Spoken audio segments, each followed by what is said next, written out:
नाज़रीन, ये video footages जो आप देख रहे हैं, ये उन डकैतों को रेंजर्स ने अपनी हिरासत में लिया और जो परचून की दुकान पर जो है वो मुसल्ला दाखिल हुए और उनको लूट मार की जो है वो इब्तिदाई कोशिश में थे। लेकिन ज़ाहिर है किसी ने या तो रेंजर्स ने ख़ुद देखा होगा इनको मशकूक हालत में रोड पे से आते जाते हुए और रेंजर्स के जवान इनके पीछे लगे, या हो सकता है कि रेंजर्स के हेल्पलाइन नंबर पर किसी ने कॉल की हो।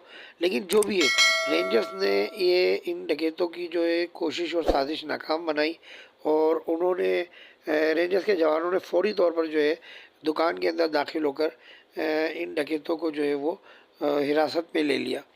देखिए, सेंट्रल न्यूज़ के प्लेटफार्म पर हमने अपने प्रोग्राम में कई बार जो है कहा है कि रेंजर्स को कराची में सिर्फ नाम के लिए फुल इख्तियारात ना दिए जाएं, बल्कि तहरीरी तौर पे फुल इख्तियारात दिए जाएं।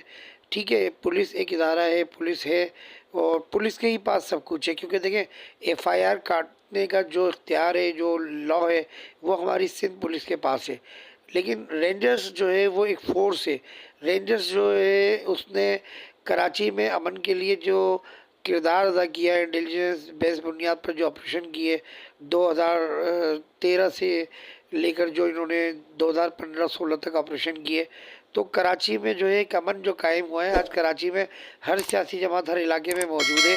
हर सियासी जमात हर इलाके में अपने झंडे लगा सकती है, मीटिंग्स कर सकती है और इलेक्शन में लोगों ने देखा हर इलाके में हर सियासी जमात ने हिस्सा लिया। तो इसका तमाम क्रेडिट जो है वो रेंजर्स पर जाता है और हमारे गुमनाम सिपाहियों पर जाता है। इस वक्त कराची में जो सूरत हाल है स्नैचिंग की, छीना झपटी की, वारदातों की, डकैतियों की, यानी इस वक्त पोजीशन ये है कि कोई अपने घर के बाहर मोबाइल लेके नहीं बैठ सकता। कोई हमारी माँ बहनें ज्वेलरी पहन के जो है वो शादी की तकरीबात में खुलकर शिरकत नहीं कर सकती। कोई हमारी माँ बहन जो है वो बड़ा वॉलेट लेके घूम नहीं सकती। ये वीडियो फुटेजेस आपने थोड़े दिन पहले देखी होंगी, कई ख़वातीन के जो है बड़े बड़े पर्स जो बेचारी लेके जाती थी, वो नामालूम मुसल्लह अफराद मोटरसाइकिल में से जो है वो लेके छीन के जो है वो फ़रार हो जाते थे। मतलब हम कराची के लोगों को इतना महदूद कर दिया गया है इन चंद सालों में कि ये सब जो है मीडिया पे आप लोग ख़बरें देखते ही होंगे। लेकिन एक बार फिर मैं रेंजर्स को जो है वो खराज तहसीन पेश करता हूँ।